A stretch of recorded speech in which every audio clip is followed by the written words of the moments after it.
베르나르 베르베르라는 사람이 쓴 웃음이라는 책이 있습니다. 현대 지성인들에게 참 웃음이 필요하다라고 글을 썼어요. 이분의 글 가운데 재미있는 내용이 나옵니다. 우리 인생은 시작에서부터 끝에까지 배우다가 홀로 쓰기 하다가 끝나는 거예요. 이제 열거하겠습니다만은 어린 2살 때부터 시작해서 나이 들 때는 똑같은 것을 반복적으로 하는 게 우리 인생이라는 거예요. 전도서에서 그런 말이 있지 않습니까? 이전에 했던 것들이 나중에 있는 것이다. 없는 것이 아니라 있던 것들이 나중에 있는 것이다. 그래서 2살 때 깨닫는 인생의 가장 자랑거리는 바로 똥오줌을 가릴 때 얘가 똥오줌 가리는구나 기뻐한대요. 3살 때는 이가 다 난 것을 기뻐하고 자랑거리로 여긴대요. 그 다음에 12살 때는 친구들이 있다. 친구들 데려오면 이 기특해가지고 자랑거리. 얘가 친구도 사귀는구나. 18살 때 되면은 운전면허 땄다고 자랑해요. 이거 땄다. 20살이 되면은 연애, 사랑할 수 있다고 자랑하는 거예요.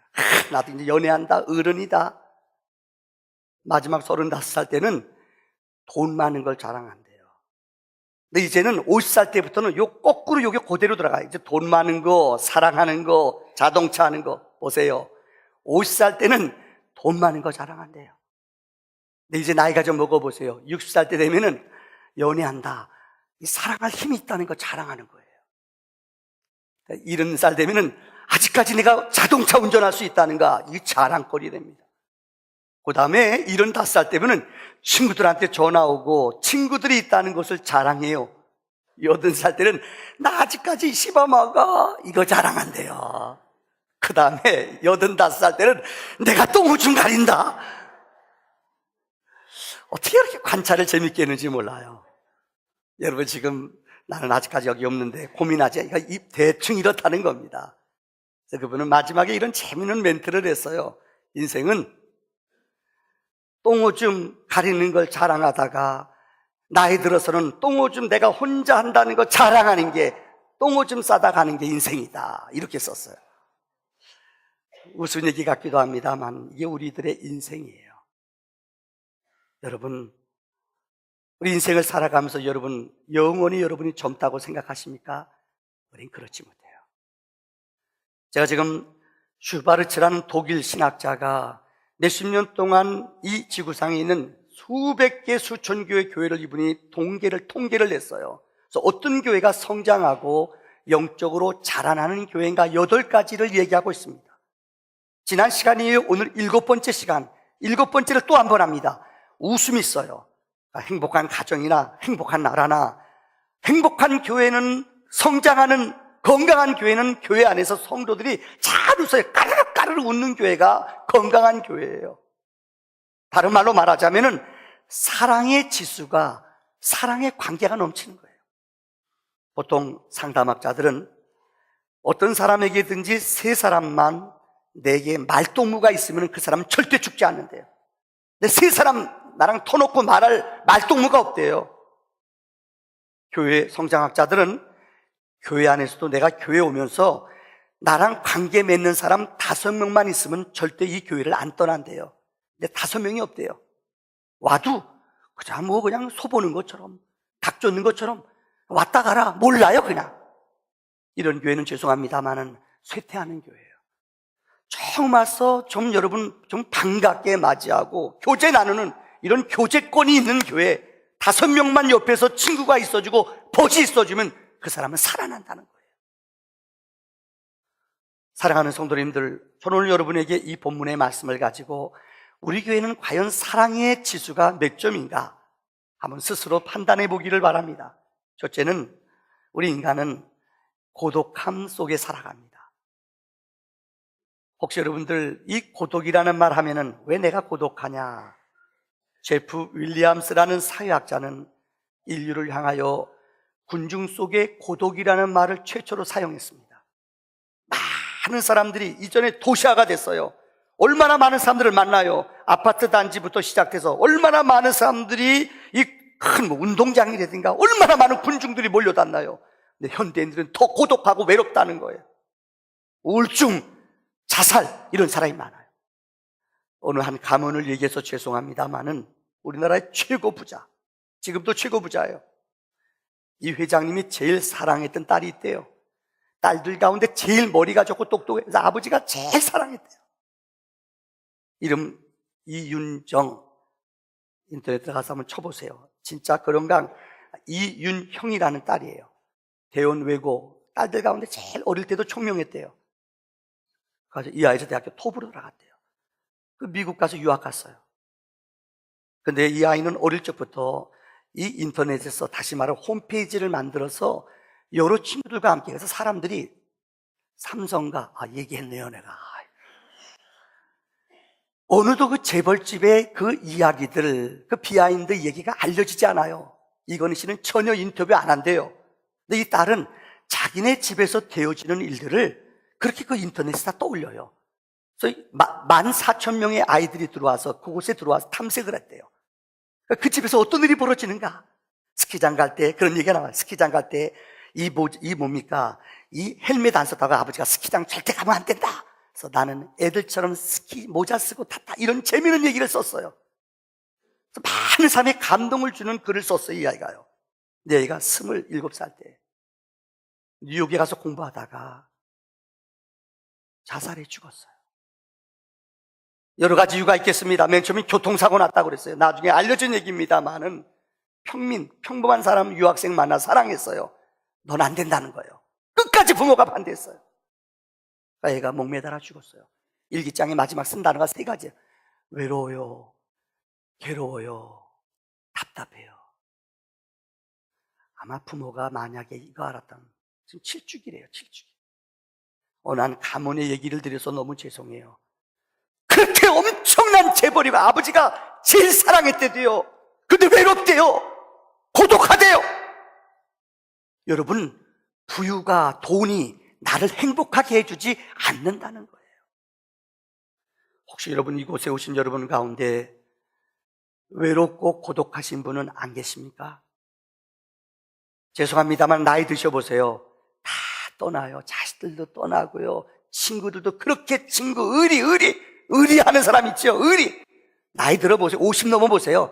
다 친구들 다 떠나요. 남는 것은 부부밖에 없어요. 정신 차리세요. 다 떠나요. 애들도요. 죄송해요. 이런 말 있죠. 여러분 애기 처음 낳으면 일촌이래요. 일촌 뭔 줄 알죠? 근데 이 아이가 대학 갔다 오면 대학 가면서부터 친구들 안 들어오고 놀러 다니고 MT 다니면서 사촌이 돼요. 사촌. 그 다음에 군대 갔다 오면 알아요? 어색해요. 그죠? 괜히 목욕도 혼자 하려고 그러고 아버지한테 이상해. 그랬죠? 8촌이 된대요. 여기까지는 참을만 해요. 그런데 이 아이가요, 결혼하면은 사돈의 8촌! 정신 차려요, 엄마들이요. 엄마 난 안 그래. 웃기지 말아요. 애 낳으면 동포. 이미 가면 해외 동포. 웃지요? 여러분 안 그래요? 다 떠나요. 다 떠나요. 우리 이게 인생이에요. 여러분 웃던 분들 계시는데 옛날에 영국의 유명한 문인이었던 부르크란 사람이 그 재미는 한 번은 자기가 미국으로 배를 타고 여행을 떠나는데 마지막 여행을 떠나는데 어느 누구도 자기에게 반겨줄 손 흔들 사람이 없더래요. 그래서 자기가 내려가서 어떤 애들한테 돈을 줬대요. 6프랑스 주면서 야 내가 떠나가면은 배가 떠나면은 너희들 손까지 흔들어 그럼 돈 줄게. 6프랑스 나눠줬대요. 애들이 돈 맛에 계속 손 흔들었대요. 근데 이분이 뭐라고 썼는지 알아요? 그들이 손을 흔들면 흔들수록 나는 더 외롭다. 애들이요 아르바이트를 손 흔드는 거거든요. 감정이 없는데요. 돈도 안 돼. 애들 손 흔들어요. 더 자기는 외롭고 고독했대요. 이게 인생이에요. 혹시 여러분들 인생을 살아가면서 고독한 터널을 통과하지 않습니까? 너무나 잠잘 때 눈물을 흘리며 외로워하는 분은 안 계십니까? 어느 때는 남편의 마음을 얻지 못해서 부부간에 진정한 사랑이 없어서 그냥 껍데기만 사는 거예요. 할 수 없이 살아요. 애들 때문에 살아요. 그런 고독한 사람은 없습니까? 질병이 걸렸는데 지금 너무나 힘들고 투병하면서 외롭다고 힘들어하는 분 안 계십니까? 미국의 어느 대통령이 백악관이란 이 회고록을 썼어요. 이분이 대통령, 미국의 세계 가장 큰 힘을 가진 대통령이에요. 자기는 너무너무 괴롭고 외로웠대요. 우리나라 역대 대통령들 자서전 쓴 거 있잖아요. 대통령들이 임기 남기고 한 1년, 2년부터는 청와대에서 저녁에 잠자는 게 제일 무섭대요. 무섭고 두렵대요. 왜 그럴까요? 힘이 없었어요? 아니에요. 인생은 외로워요. 인생은 두려워요. 이 우리들의 삶의 여정이에요. 우리 기독교 심리학자로 불리워지는 융은 우리 기독교 상담학의 최고의 대가예요. 이분이 고독이라는 말을 이렇게 정의를 내리셨어요. 고독은 나의 주변에 사람이 없는 데서 오는 것이 아니라 믿음과 희망과 사랑을 나눌 동반자가 없는 데서 오는 것이다 라고 말했습니다. 여러분, 여행을 많이 해보면 이 외로움을 달랠 수 있을 것 같아요. 때가 쏟아지게 재밌게 여러분들 저축하고 큰 집에 살면은 화장실 2개, 아니 화장실 3개 살면은 외로움이 그칠 것 같아요. 절대 그렇지 않다는 거예요. 성경은 그 답을 우리에게 정확히 줍니다. 우리의 영적인 공허를 채울 수 있는 분은 주님밖에 없어요. 수고하고 무거운 짐진 자들아 다 내게로 오라. 내가 너희를 쉬게 하겠다. 내가 주는 물은 목마르지 않는 생수의 강이다. 주님을 만나며 주님을 내 안에 모셔드릴 때에 그분이 영원한 생수를 우리 안에 주시는 줄을 믿습니다. 그래서 히브리서 13장 8절에 성경은 말합니다. 예수 그리스도는 어제나 오늘이나 영원토록 동일하신 분이에요. 태초 우리가 만들어지기 전부터 그분은 계셨어요. 지금도 계셔요. 아니 영원한 세계를 주관하시는 분이에요. 이전부터 영원까지 역사를 주관하시는 영원한 하나님을 만날 때 그분의 위로와 그분의 능력이 우리 영혼을 채워주시는 줄을 믿습니다. 그래서 시편 23편 4절에 다윗이 그랬잖아요. 내가 사망의 음침한 골짜기를 다닐지라도 해받음을 두려워하지 아니함은 여호와께서 나와 함께 하십니다. 다윗은 그런 위험한 두려운 걱정되는 아픔의 일이 많았습니다. 그 순간순간마다 그는 고백해요. 내가 사망의 음침한 골짜기를 다녀도 해를 두려워하지 않을 것은 주께서 하나님이 나와 함께 하십니다. 하나님이 나와 동행하심을 믿을 때에 우리는 어떤 두려움도 염려도 이겨내는 줄 분명히 믿습니다. 자, 두 번째는 오늘 본문의 영적인 믿음의 사랑의 공동체는 나눔의 공동체예요. 한번 따라합시다. 나누는 공동체.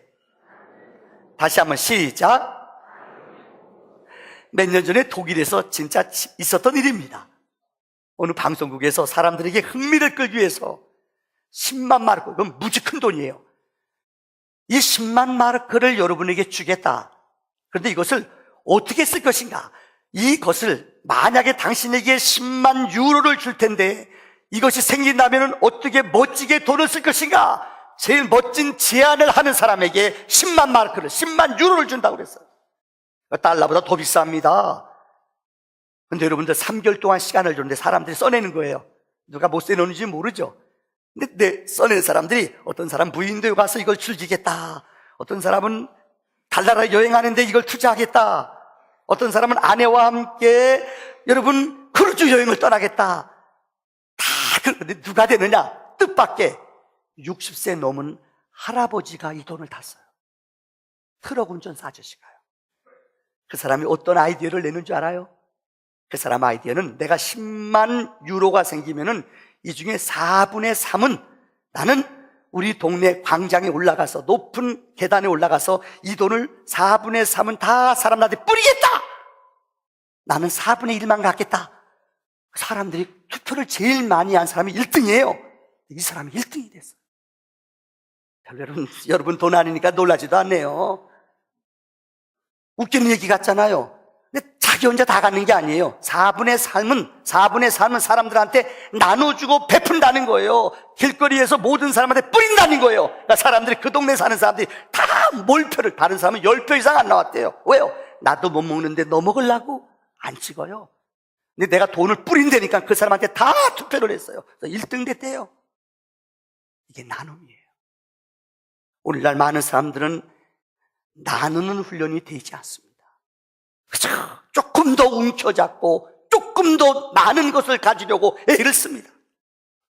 누가복음 6장 38절에 주님은 말씀했습니다. 주라, 그리하면 너희에게 줄 것이니 곧 후입되어 누르고 흔들어 넘치도록 하여 너희에게 안겨주리라. 어떤 사람에게요? 주는 자에게 하나님이 너희 그릇을 차고 넘치도록 채워준다고 그랬어요. 혹 기억하십니까? 사도행전에 보면 예수님이 하신 기절이 한 기절이 나와요. 사도행전 20장 35절입니다. 주는 자가 받는 자보다 복이 있다. 한번 따라합시다. 주는 자가 받는 자보다 복이 있다. 여러분, 진정으로 주는 자, 진정으로 나누는 자에게 기적이 있고 생명이 있어요. 우리가 잘 아는, 혹시 여러분 기억날지 모르겠습니다만은 우리 김알란이라고 있어요. 이분이 인천 분이더라고요. 재물포 영화 초등학교 출신이에요. 이분이 어린 시절에 아마 이분에 대한 김알란 박사에 대한 친일파 이런 것 그런 차원에서 얘기하는 게 아니라 10살 때 참 총명하고 똑똑했대요. 그래서 유학당에 입학을 했어요. 어머니가 일찍 돌아가셔 새어머니가 들어와 자기를 키웠대요. 가장 어렵게 자랐죠, 어린 시절에. 근데 주님을 붙잡고 지냈어요. 근데 주님을 만나는 경험이 없어요. 그래서 한 번은 중학교 다닐 때 방학 때 집에 내려와서 이 어린아이가 결심을 했어요. 내가 이번 방학 때는 꼭 주님을 만나자. 그래서 다락방에 물하고 그 다음에 이 요강 가지고 올라갔어요. 절대 문 열지 말라고, 문 잠근다. 일주일 동안 내가 안 내려온다. 그래서 김알란이라는 어린 소녀가 다락방에 가서 하나님 만나기 원하면, 하나님 살아계시다면 나 좀 만나주세요. 일주일 동안 다 몸부림쳤대요. 어린 고사리 같은 손 가지고 하나님 만나주세요. 정말 하나님 만나기 원해요. 못 만났대요. 일주일 되는 날 너무너무 지치고 탈진하고 힘들어서 이 아이가 지쳤어요. 완전히 기진맥진, 기력이 없을 정도로 힘이 없어요. 마지막 작정한 날인데 그날 아침까지도 응답이 없더래요. 그런데 지친 어린아이에게 새벽녘에 창문 틈으로 밝은 빛이 들어오면서 이 김알란이라는 소녀가 주님의 음성을 들었대요. 첫째가 뭐냐? 내가 너와 함께한다. 내가 너와 늘 동행한다. 이 말씀을 들은 거예요. 이 아이가 너무너무 놀란 거예요. 주님의 음성을, 내가 너와 함께한다. 두 번째 들린 음성이 내 민족의 여성들을 살리는 지도자가 되라. 그래서 이분이 그때부터 공부했어요. 비전을, 꿈을 받은 거예요. 그래서 그때부터 공부하기 시작해서 우리나라 최초로 여성 박사가 됐어요. 그래서 교육계의 큰 역사를, 이분이 은퇴하신 혹시 여러분 아십니까? 이대 출신들 알고, 다락방이라는, 이대 앞에 다락방이라는 수련원이 있어요. 젊은 학생들 말씀을 가르치고 제자 훈련시키고 자기가 직접 전도지를 가지고 전국 방방곡곡에 다니면서 전도했던 사람, 복음을 위해서 일생 동안 산 사람, 그분의 삶의 변화가 언제 나타나는 줄 알아요? 주님을 만날 때. 내가 너와 동행한다, 내가 너와 함께한다. 이 주님을 만난 후에 그의 삶이 나누어지는 삶이 됐다는 거예요. 여러분, 나눌 때 기적이 벌어져요. 우리 복음성가 가운데 그런 노래 있잖아요. 한번 들어보실래요, 여러분들? 자, 우리 한번 같이 불러보겠습니다. 아름다운 사랑을 나눠요. 주님의 사랑, 우리 모두 사랑을 나눠요. 기쁨이 진행을 심어요. 온 세상에 주님 사랑 넘치도록 우리 박수를 치면서 사랑을 나눠요.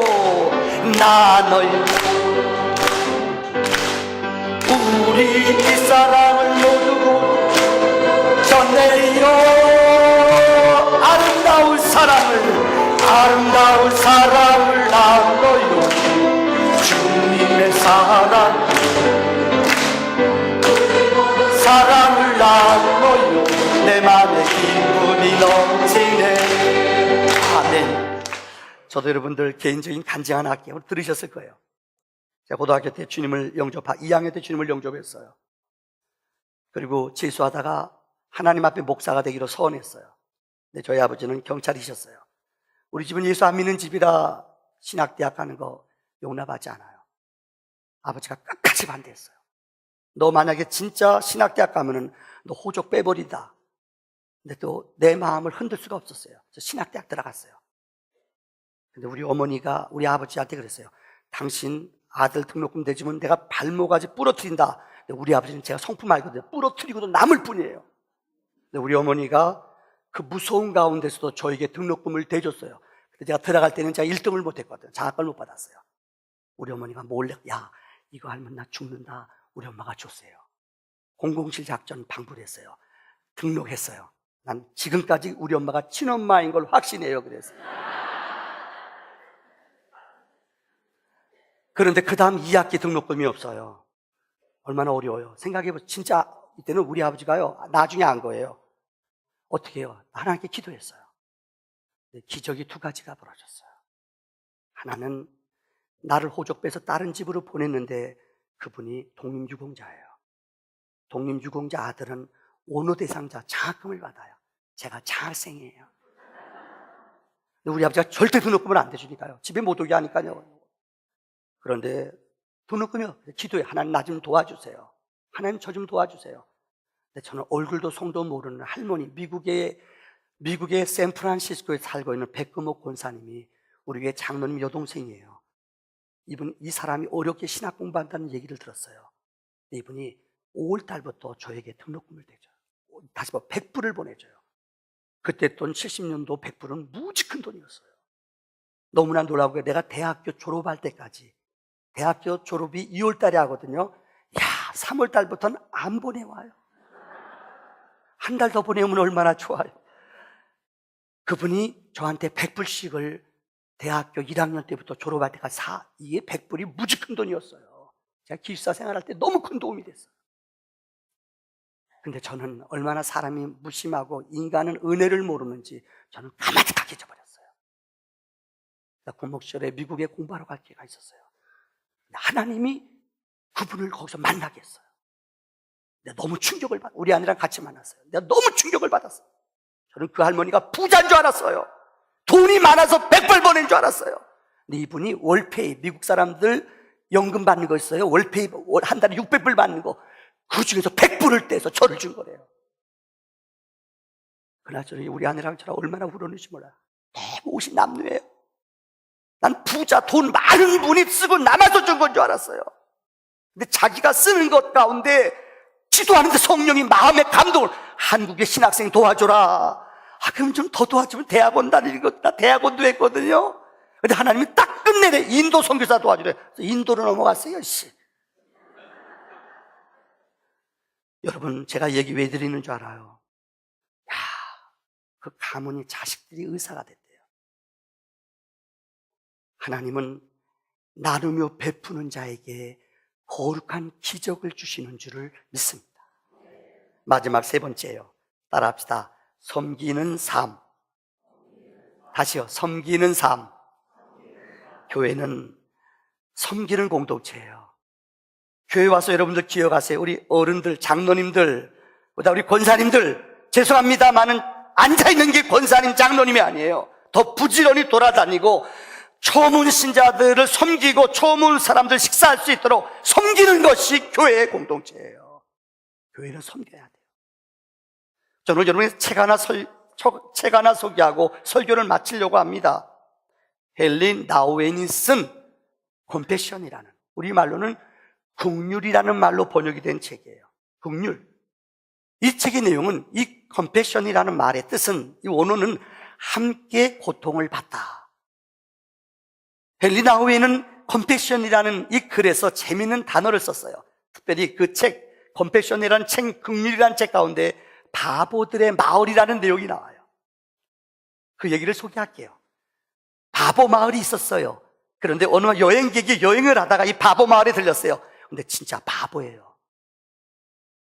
좋은 밀밭인데 사람들이 못 들어가요. 왜 못 들어가는가 봤더니 거기에 괴물이 있다는 거예요. 또 뭔가 여행객이 가봤더니 괴물이 아니에요. 노란 참외가 있어요. 참외 보고 괴물이래요. 그래서 야, 이 여행객이 일로 오라고 칼을 쫙 뽑아가지고 탁탁 들어. 이 칼 가지고 딱 찍었어요. 탁 잡아. 보라고! 이건 참외라고, 참외. 바보들이 놀라고, 어머머, 무서워요. 노란 귀신이 우리 물어요. 그러는 거예요. 참외 깎아봐. 먹으면 되지. 어머, 괴물을 먹었네. 사람들이 무서워서 접근을 안 해요. 결국 이 사람은 바보 마을에서 바보가 돼서 쫓겨났어요. 몇 개월 후에 어떤 여행객이 그 마을에 왔어요. 근데 보니까는 너무 바보 같은 짓 해요. 아니, 참외예요. 괴물! 왜요? 무식하고 용감, 모르니까요. 바보들이 바보짓 하는 거예요. 근데 이 사람이 어떻게 했는지 그 여행객이요. 놀라니까 같이, 어머, 저게 괴물이야. 어머, 무서워. 똑같이 놀라는 거예요. 무서워요. 그러는 것 같죠. 당신도 무서워요. 무서워요. 더 무서우는 거예요. 더 겁 떨고 있는 거예요.